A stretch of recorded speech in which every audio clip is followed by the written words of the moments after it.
크신 사랑 인하여 내 영혼 거듭났네.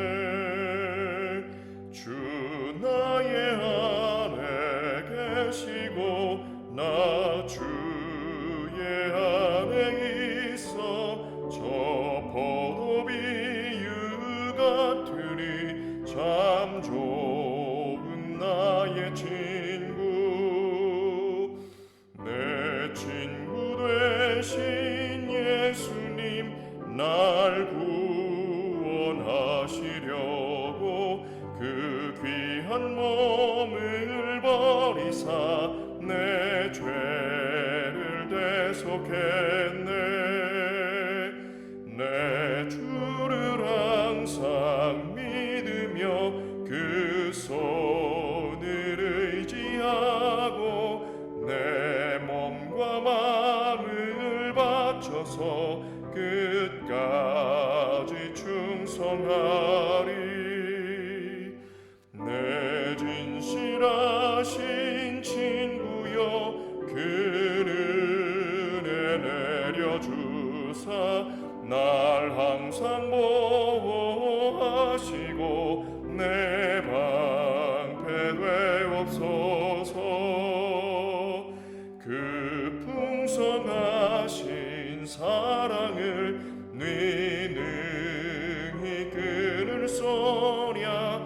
날 구원하신 예수는 참 좋은 나의 친구. 하늘에 계시는 우리들의 아버지 하나님, 풍요로운 결실의 계절을 맞이하여 지친 몸과 마음이 위로를 받고 새로운 활력을 얻게 해주셔서 감사드립니다. 지난 한 주간도 계속되는 코로나의 어려움 속에서도 서울삼육중학교를 지켜주시고 인도하신 주님의 사랑에 감사드리며 주님께서 세우신 이 학교가 곤경에 처하지 않도록 늘 보호하여 주시기를 간절히 바랍니다. 어지러운 세상 가운데에서 중심을 잃지 않고 학생들이 그리스도인답게 생각하도록 도와주는 삼육교사의 사명을 다하도록 선생님들의 가정과 건강에 늘 넘치는 축복으로 함께하여 주시기를 바랍니다. 오늘 목사님께서 말씀 주실 때에 우리가 새 힘을 얻고 은혜 받는 귀한 시간이 되게 해주시기를 예수님의 이름으로 기도드립니다. 아멘. 성도 여러분, 안녕하십니까? 지난 한 주간도 우리 그리스도 안에서 잘 쉬셨는지 모르겠습니다. 이제 벌써 3기 마지막 안식일이 되었습니다. 한 기가 순식간에 지나간 것 같은 그런 느낌입니다. 그만큼 또 우리 예수님의 재림도 더 빨라지고 더 가까워졌다고 또 생각하면 그렇게 또 아쉽지만은 않은 것 같습니다. 자, 오늘 이 시간에도 제3기 13번째 교과를 통해서 그리스도 안에서 어떻게 쉴 수 있는지, 그리고 그리스도 안에서 또 참된 쉼을 경험하는 그런 시간이 되면 좋겠습니다. 자,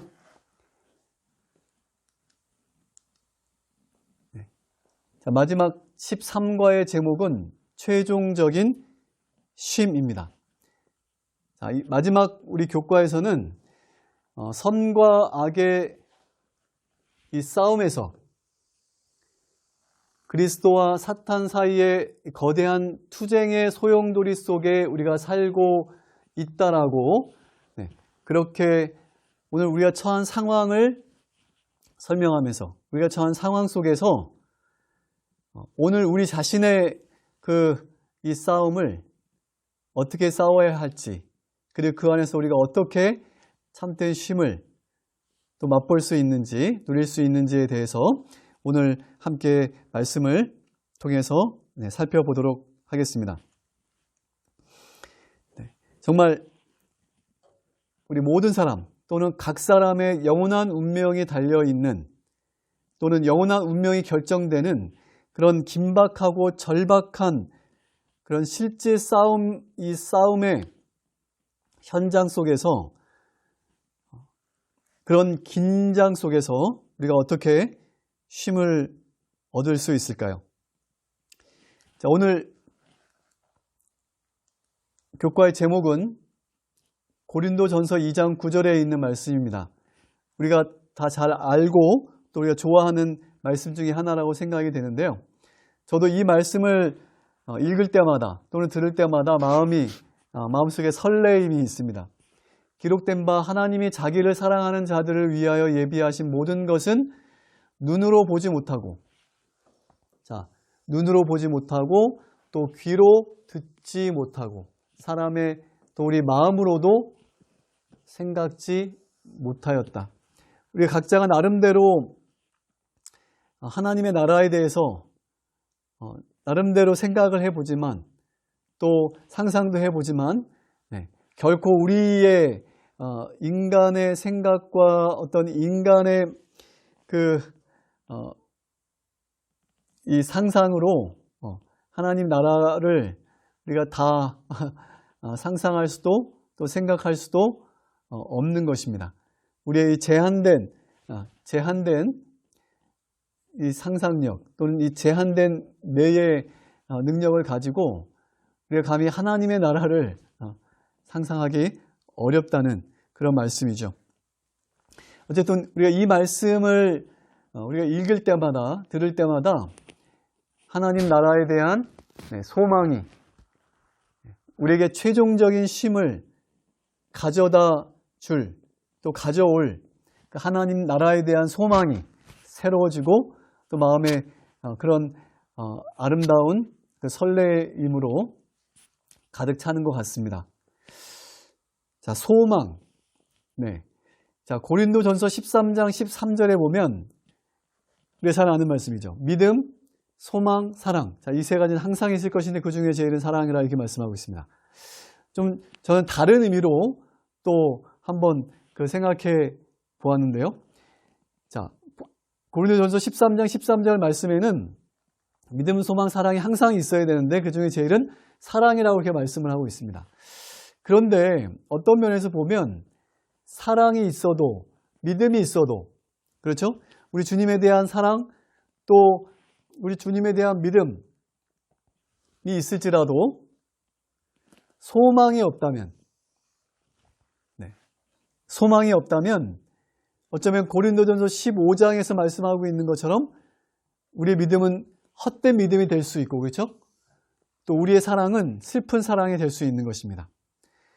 그래서 믿음, 소망, 사랑 중에서 소망이 제일이지만 믿음도 꼭 반드시 필요한 것이고 근데 우리가 하늘에 들어가기 위해서는 최종적인 쉼에 들어가기 위해서는 믿음도 필요하고 또 한 가지 빠지면 안 될 것이 바로 이 소망인 것이죠. 자, 오늘 교과는 우리의 소망과 또 우리의 이 쉼, 영적 쉼, 그리고 영원한 쉼, 예수 그리스도를 통해서 우리에게 주어질 최종적인 그 쉼과 어떤 관계가 있는지 그것이 아마도 오늘 교과의 핵심이 아닐까 생각이 됩니다. 자, 이제 일요일 소지로 넘어가 보겠습니다. 일요일 소지, 최후의 모습을 보여주심. 사도 요한과 관련 있는 그런 내용인데요. 자, 하나님께서 요한에게 pat모섬에 유배되어 있는 요한에게 계시를 보여주시는데요. 자, 계시록 1장에 보면 pat모섬에 유배되어서 홀로 외롭게 그 외딴 섬에서 외롭게 있는 그 요한에게 하나님께서 계시를 주시는데 이 세상 역사에 존재할 그 7 교회와 그러니까 처음 교회부터 마지막 교회까지 그리고 창조부터 재창조까지 그 모든 역사들을 계시를 통해서 보여주시는 거죠. 그리고 계시록 1장에 보시면 19절에 보시면 그러므로 이렇게 되어 있습니다. 그러므로 내가 본 것과 지금 있는 일과 장차 될 일, 그 다음에 장차 될 일을 기록하라 이렇게 말씀하시면서 그에게 무엇을 보여줍니까? 새 하늘과 새 땅을 보여주시죠. 그렇죠?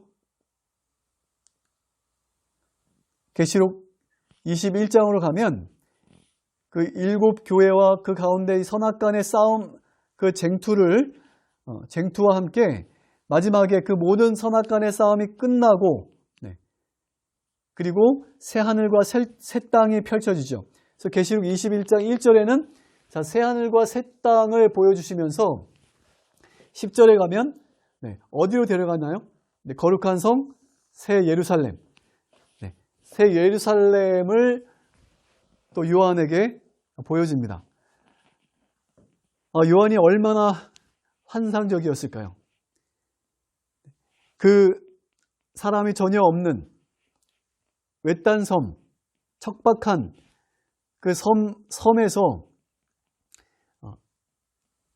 외로웠던 이 사도 요한에게 주어진 그 놀라운 계시는 그의 마음속에 충분한 위로가 되었을 것이고 그리고 그 남은 모든 삶을 기쁨으로 충만하게 했던 그런 계시였다라고 생각이 됩니다.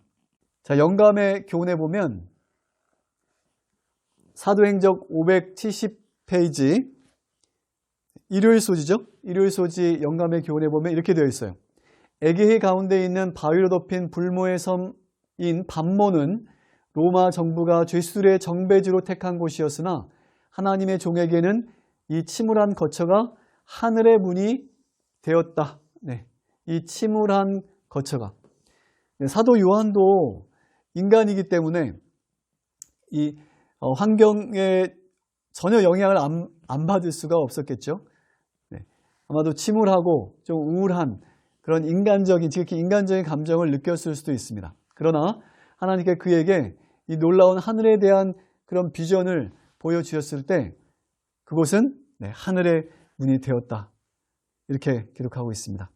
여러분, 오늘 우리가 살고 있는 상황과 형편이 어떠하든지 우리가 있는 곳이 하늘의 문이 될 수 있는 하늘의 영광과 하늘의 비전을 그곳에 있는 하나님의 보좌를 바라볼 수 있는 그런 곳이 되면 너무나 좋겠습니다. 믿음으로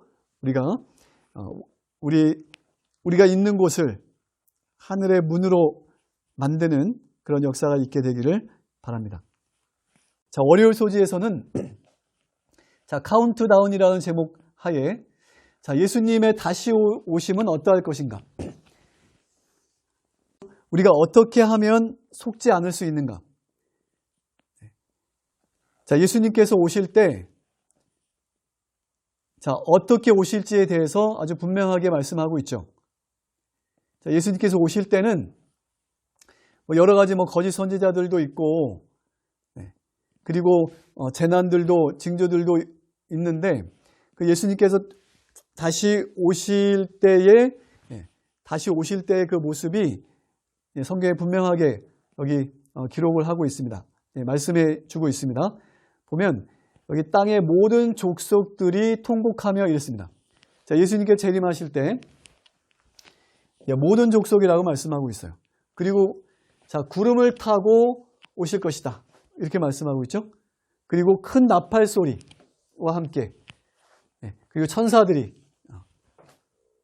이렇게 말씀하고 있습니다. 그래서 예수님의 재림은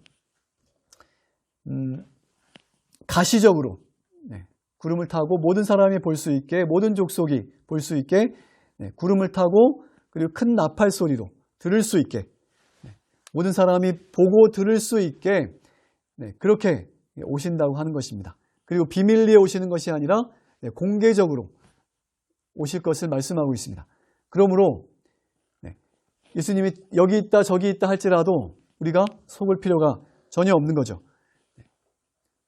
말씀에 대한 분명한 우리가 확신이 우리에게 필요한 것입니다. 자, 그렇다면 예수님의 재림이 임박했다면 또 이런 사건 속에서 우리가 해야 될 일은 무엇인가? 우리의 역할은 무엇인가? 라고 질문하고 있습니다. 월요일 소지죠? 자, 우리의 역할은 무엇인가? 이런 때에 우리의 역할은 끝까지 견디는 것입니다. 그리고 이 천국 복음을 모든 민족에게 증언하고 또 온 세상에 전파하는 것입니다. 그제야 끝이 올 것이다 이렇게 말씀하고 있어요. 그러면 끝까지 견딘다는 것은 어떤 의미인가요? 자, 끝까지 견디는 것은 그래야지 끝이 오는데 끝이 올 때까지 견디는 것을 말합니다. 근데 그 끝은 어떻게 옵니까? 복음이 모든 민족에게 온 세상에 전파되어야만 증언되고 전파되어야만 끝이 오는 것입니다. 그래서 마태오 24장 13절에서 말씀하고 있는 끝까지 견딘다고 할 때 이 견딤은 소극적인 그런 견딤이 아니라 적극적인, 피동적이 아니라 능동적인 그런 견딤인 것입니다. 다시 말하면 복음과 함께 견디는 것입니다. 복음을 전하면서 증언하고 전파하면서 견디는 것입니다. 복음과 함께 해야만 견딜 수가 있습니다. 자, 고린도전서 13장에 보시면 사랑장이죠. 네, 우리가 잘 아는 이 사랑장에 보면 사랑은 모든 것을 참으며 모든 것을 믿으며 모든 것을 바라며 그 다음에 모든 것을 견딘다 이렇게 말씀하고 있어요. 우리가 뭔가 견디려면 견딜 수 있는 에너지가 필요한 것입니다. 바로 사랑이 그 에너지원이죠. 모든 것을 견디게 하는 그 에너지가 바로 사랑입니다. 이 사랑은 복음의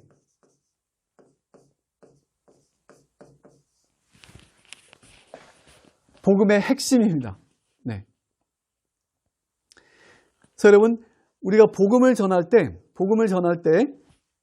하나님께서 또 예수님께서 함께 하신다고 말씀하셨어요.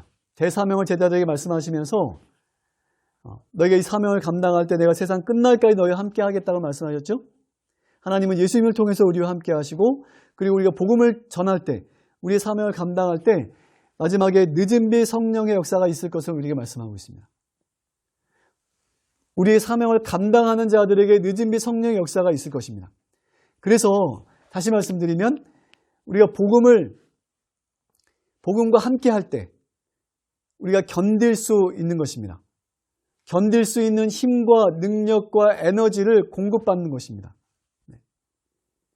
그래서 우리가 복음을 전하면 때때로 반대 또는 핍박을 받지만 그 모든 것들을 견딜 수 있게 하는 것이 복음인 것입니다. 그러나 복음과 함께 하지 않으면 그 무엇도 어떤 작은 어려움도 이 선악간의 싸움에서 우리가 견딜 수 없습니다. 넘어질 수밖에 없는 것입니다.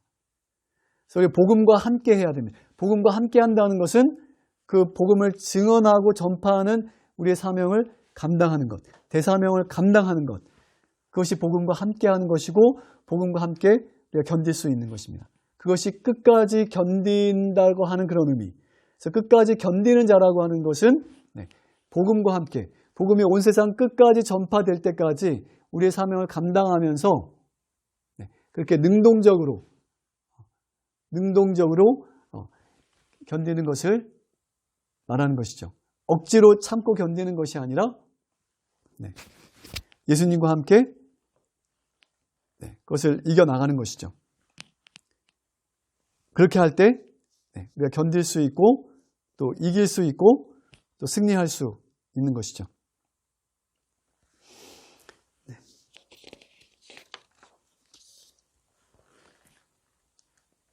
자, 계시록 12장 17절 말씀해 보면 용이 여자에게 분노하여 돌아가서, 자, 용이 누구에게 분노합니까? 여자에게 분노하는데, 자, 이 여자는 누굴까요? 네, 남은 무리. 마태복음 24장의 표현대로 하면 끝까지 견디는 자. 그렇죠? 끝까지 견디는 자. 네.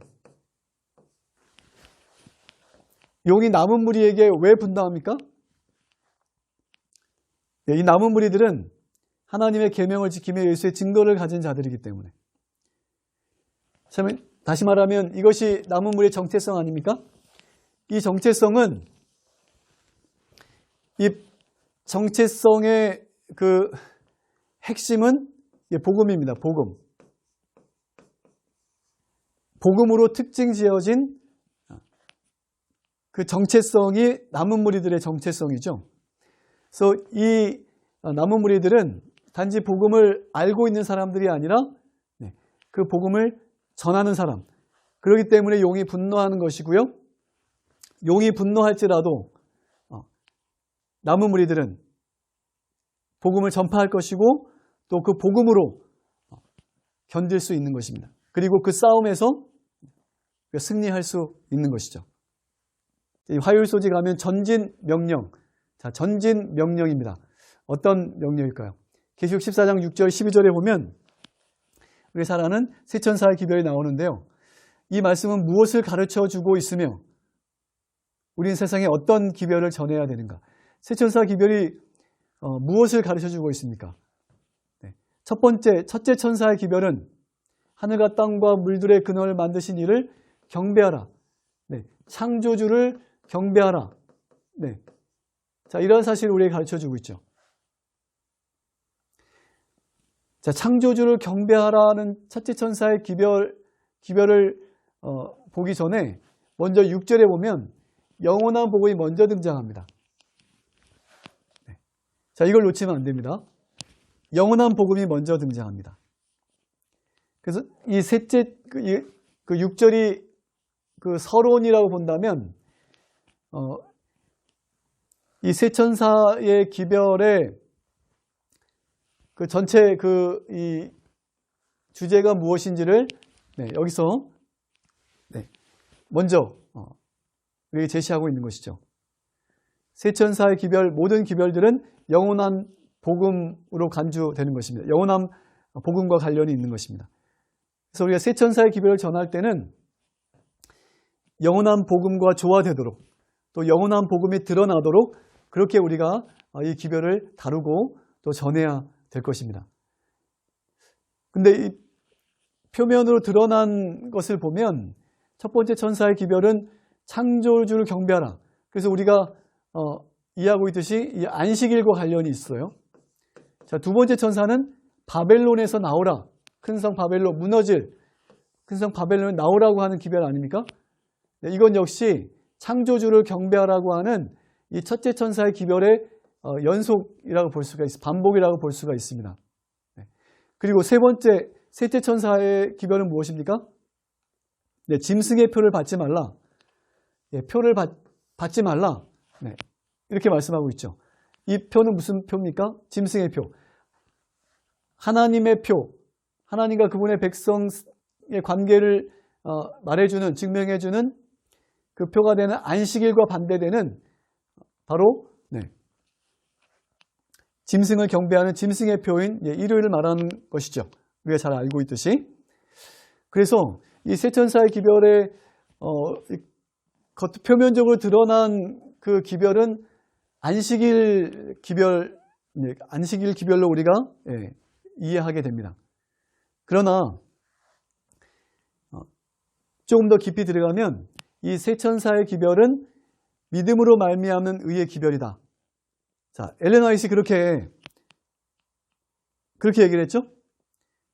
자, 여기 보시면 가룟복음 1권에 보시면 여러 사람이 믿음으로 말미암는 의에 대한 기별이 셋째 천사의 기별이냐고 편지로 나에게 물어왔으면 나는 그것은 참으로 셋째 천사의 기별이다. 무엇이요? 믿음으로 말미암는 의의 기별이 셋째 천사의 그 세 천사의 기별 가운데 마지막 셋째 천사의 기별이다. 그러니까 그 세 천사의 기별은 다 연결되어 있기 때문에 결국 세 천사의 기별은 믿음으로 말미암는 의의 기별인 것이죠. 그 믿음으로 말미암는 의의 기별이 그 세 천사의 기별 가운데 녹아들어 있는 것입니다. 조금 더 보시면 주께서는 당신의 큰 자비로 와그너와 존스 목사를 통하여 당신의 백성들의 가장 귀중한 기별을 주셨다. 이 기별은 지금 세 천사의 기별을 말하는 것입니다. 또한 믿음으로 말미암는 의의 기별을 말하는 것입니다. 온 세상의 죄를 위한 희생 제물이신 높이 들리신 구주를 세상 앞에 더욱 현저하게 제시하는 것이었다. 누구를요? 구주를 현저하게 제시하는 것. 그것이 이 기별이다. 그것은 보증이신 분에 대한 믿음을 통하여 의롭게 됨, 믿음을 말미암는 의의 기별을 말하는 것이죠. 됨을 나타내었다. 세 천사의 기별을 말하는 것입니다. 그것은 사람들로 하여금 그리스도의 의를 받아들이도록 촉구하였다. 자, 와그너와 존스 우리 목사님 두 분이 전한 기별은 세 천사의 기별인데 그 세 천사의 기별에 녹아들어 있는 그 기별이 바로 이 믿음으로 말미암는 의의 기별이라고 하는 것입니다. 그런데 보세요, 여러분 보세요. 교회정 6권에 있는 말씀인데 그리스도의 의를 받아들이도록 촉구하였는데 그 다음에 보세요. 그것은 하나님의 모든 계명에 순종함으로 의의 기별, 세 천사의 기별을 받아들인 것이 무엇을 통해 나타난다고요? 하나님의 모든 계명에 순종함으로 나타나는 것이다. 이렇게 말씀하고 있어요. 조금 더 보실까요? 실물교훈 415페이지 있는 말씀. 세상에 되어야 할 마지막 국률의 기별. 무슨 기별입니까? 세 천사의 기별이죠. 하나님의 사랑의 품성을 드러내는 것이다. 세 천사의 기별은 하나님의 사랑의 품성을 드러내는 것이다. 이렇게 말씀하고 있어요. 그 다음에 하나님의 자녀들은 하나님의 영광을 드러내야 한다. 그들은 저희의 생애와 품성을 통하여 저희를 위하여 행하신 하나님의 은혜를 나타내야 된다. 이렇게 말씀하고 있어요. 그래서 여러분 세 천사의 기별은 단지 안식일을 지켜야 된다는 표면적으로 드러난 그 기별 그 이상의 더 깊은 그런 메시지가 그 가운데 담겨 있는 것입니다. 이 세 천사의 기별은 표면적으로 드러난 것은 안식일 기별이지만 그 가운데는 믿음으로 말미암는 의의 기별 그리고 영원한 복음이 그 세 천사의 기별의 주제이고 그 안에 녹아들어 있는 것이 믿음으로 말미암는 의의 기별이라고 하는 것입니다. 그래서 이 영원한 복음, 세 천사의 기별 이 영원한 복음은 단지 구원은 오직 믿음으로만 받는다라고 하는 그 대전제에서 끝나지 않습니다. 그렇죠? 믿음으로 말미암는 의의 기별은 어디까지 갑니까? 하나님의 모든 계명에 순종하는 것까지. 그러므로 말미암아 하나님의 사랑의 품성을 세상에 드러내는 것까지. 그것이 바로 세 천사의 기별 가운데 나타나 있는 그 영원한 복음의 핵심입니다. 그리고 믿음으로 말미암는 의의 기별에 참된 믿음으로 말미암는 의의 기별인 것입니다. 믿음으로 끝나면 안 되고 안식일은 어떤 관련이 있는가? 안식일은 이 모든 계명의 중심이 되는 것이 안식일 계명이고 우리가 잘 알고 있습니다. 그리고 여러분 안식일 계명은 우리의 품성, 변화된 품성을 통해서 하나님의 사랑의 품성을 증거해야 되는데 그러기 위해서는 안식일 기별이 우리에게 필요합니다. 영감의 교훈 영감의 교훈 화요일 소지 보면 이렇게 되어 있어요. 세 천사의 기별을 전해야 함. 모든 믿는 그리스도인들 중에서 제7안식일의 재림 교인들은 세상에 그리스도를 전파하는 일에 선봉이 되어야 한다. 세 천사의 기별 가운데는 안식일 진리를 소개하여야 할 사명이 포함되어 있다. 이 기별 속에 있는 다른 진리들과 함께 이 안식일 진리를 전하되 우리가 안식일 진리를 전해야 됩니다. 이것은 세 천사의 기별에 담겨있는 현대 진리입니다. 안식일 진리를 전하되 주목하여야 할 가장 위대한 중심 인물이신 예수 그리스도를 빼놓아서는 안 된다. 그래서 안식일 진리를 전할 때에 앞에서 말씀드린 것처럼 영원한 복음과 조화되도록 영원한 복음이 드러나도록 우리가 안식일 기별을 전해야 됩니다. 세 천사의 기별을 그 문맥을 보면 그 안식일이 제일 이 표면으로 드러난 것 같지만 사실 더 중요한 것은 그 복음의 중심이신 복음 자체이신 예수 그리스도 영원한 복음 자체이신 예수 그리스도가 사실은 안식일보다 더 먼저 드러나야 되는 것입니다. 예수 그리스도를 나타낼 수 있도록 우리가 안식일 진리를 전해야 되는 것입니다. 여기 예수 그리스도를 빼놓고 그분의 그 아름다우신 성품을 우리가 빼놓고 안식일 진리만을 전한다면 그것은 결코 이 세상에 전해져야 될 마지막 그 자비의 기별이 되지 못하는 것이죠. 세천사의 기별이 되지 못하는 것입니다. 예수 그리스도가 빠지면 결코 안 됩니다. 그분의 품성이 빠지면 안 되는 것입니다. 우리가 이 기별을 신속하게 전해야 되는 이유는 무엇입니까? 그렇게 질문하고 있죠. 심판의 시간이 이르렀기 때문에. 여러분, 이제는 사도 요한이 이 계시록 14장을 기록할 당시에는 심판의 시간이 아직 이르지 않았지만 지금 오늘 우리 시대는 이미 심판의 심판의 때가 이미 시작된 그런 때 우리가 살고 있지 않습니까? 인류의 마지막 대속죄일, 마지막 그 은혜 기간 속에 우리가 살고 심판이 진행되고 있는 그 속에 우리가 지금 현재 살고 있습니다. 그러니까 지금 이 시점에서 복음이 얼마나 지금 이게 긴박하고 급박한 기별인지를 우리가 분명하게 인식할 필요가 있는 것입니다. 그리고 계시록 14장 11절을 읽어보라. 짐승과 그의 우상에게 경배하는 자들이 경험하게 될 쉼 없음. 계시록 14장 몇 절입니까? 11절부터 보시면은 그 고난의 연기가 세세토록 올라가리로다. 짐승과 그의 우상에 경배하고 그의 이름의 표를 받는 자는 누구든지 밤낮 쉼을 얻지 못할 것이다. 자, 이 말씀을 하고 있는 것인데요. 자, 여기 세세토록이라고 되어 있어요. 세세토록 밤낮 쉼을 얻지 못할 것이다.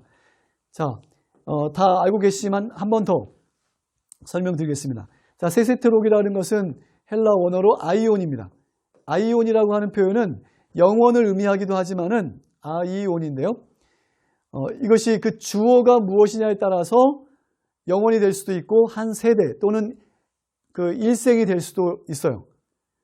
그러니까 이 세세톡이라고 하는 아이온이라고 하는 이 단어가 성경 전체에 사용된 그 용례들을 보면 여러 가지로 그 이제 번역이 되고 사용이 되었는데 그 용례들 살펴보면 주어가 무엇이냐에 따라서 그 의미와 번역이 달라지는 것을 볼 수 있는데요.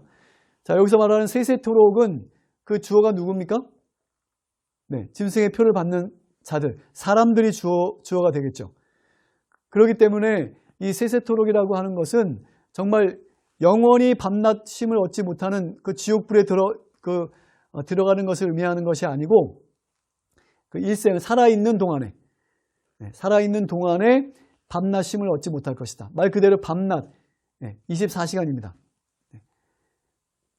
요한계시록 20장에 모든 사람에게 행한 대로 심판을 받을 것이다. 불못 심판을 받을 것이라고 말씀하고 있는데 성경에는 불못이 나오죠. 불못이 나옵니다.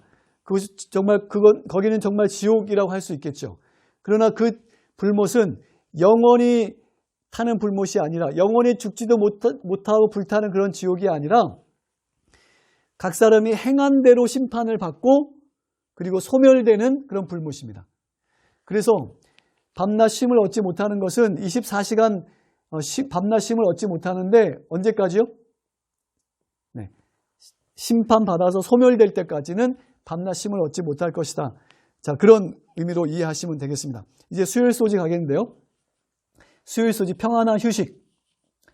자, 히브리서 11장 말씀이 오늘 우리에게 어떤 소망을 주나요?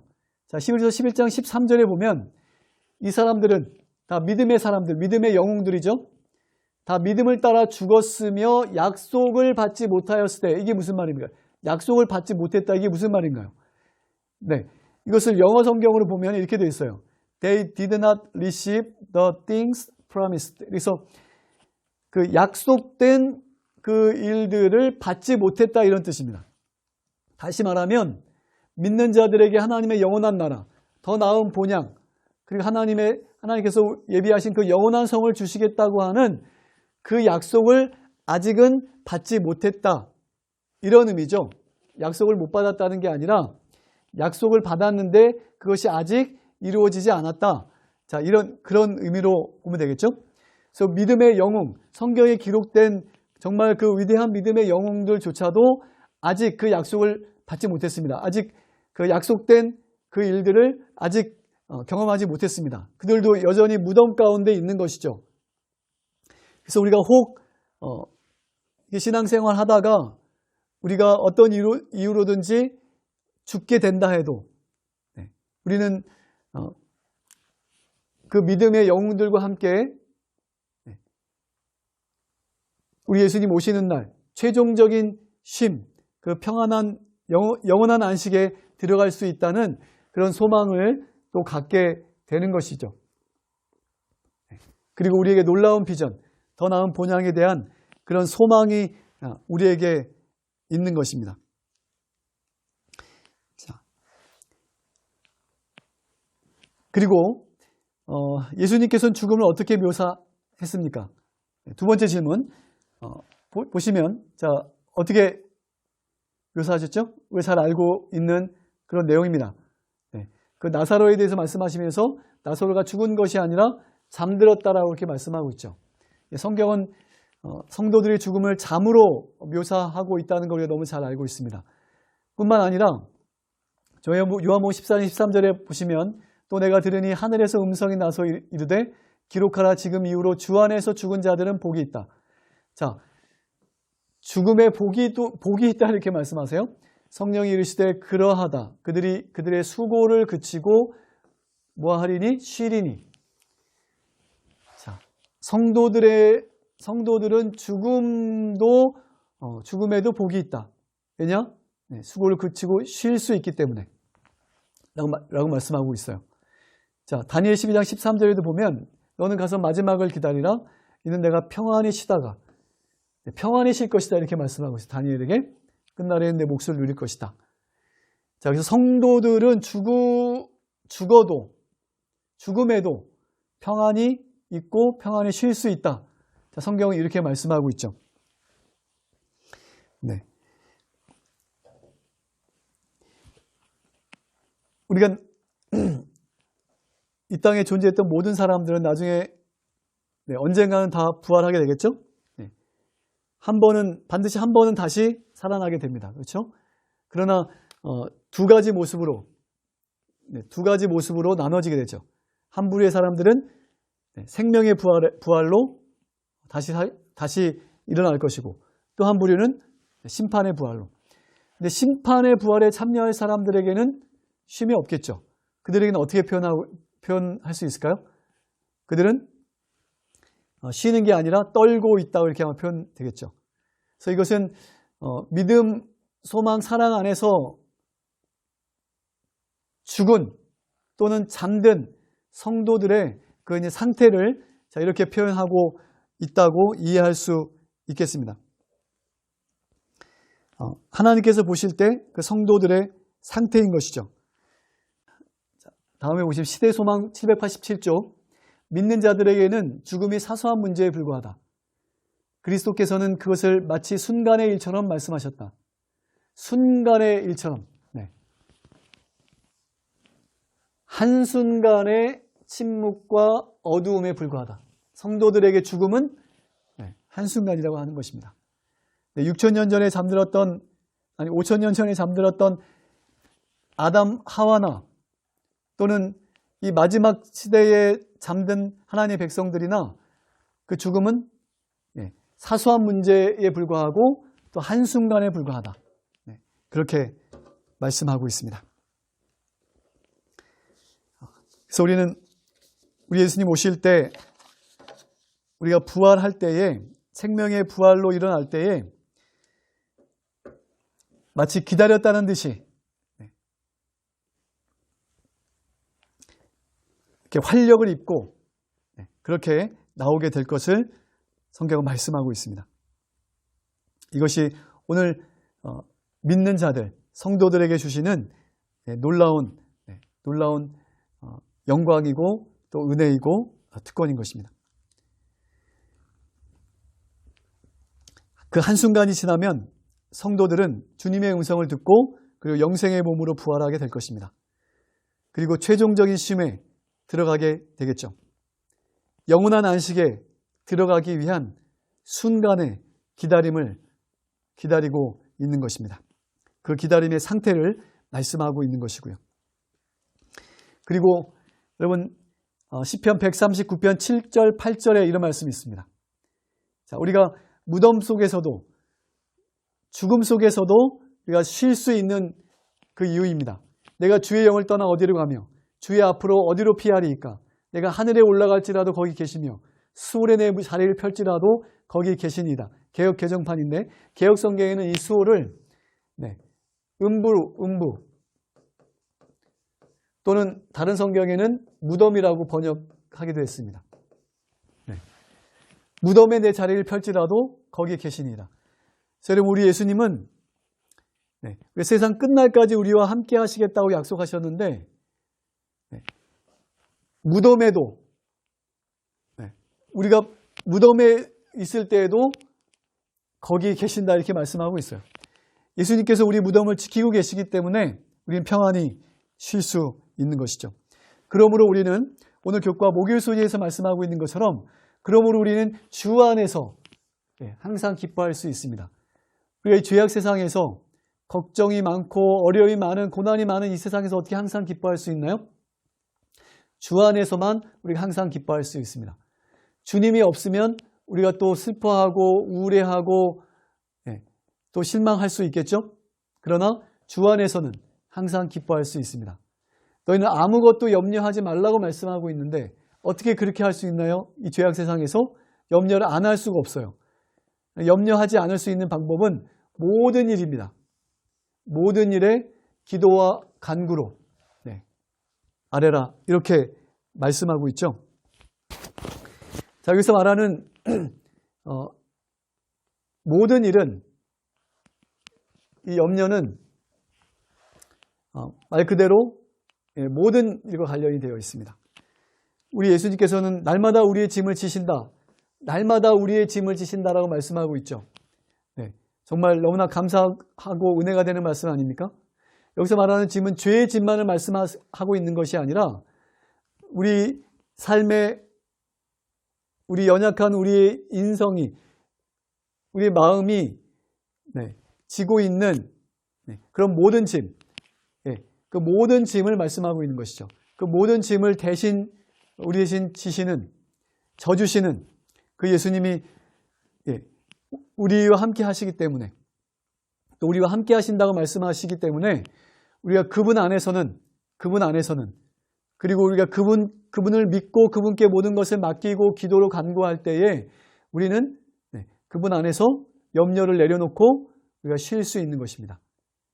우리 영혼이 쉴 수 있는 것이고요. 주 안에서 기쁨을 누릴 수 있다는 그런 말씀 아니겠습니까? 우리가 전적으로 우리 주님을 우리의 구주이신 또 우리의 모든 짐을 지시기 원하시는 우리가 그분을 바라보고 그분을 의지할 때 그리고 그분을 믿고 기도하며 그분께 맡길 때 우리가 쉼을 누릴 수 있는 것이죠. 그래서 성도들이 누리는 쉼은 제가 여러 번 말씀드렸지만은 어떤 형편, 어떤 상황에서도 누릴 수 있는 절대적인 쉼을 말하는 것입니다. 영적인 안식을 말하는 것이죠.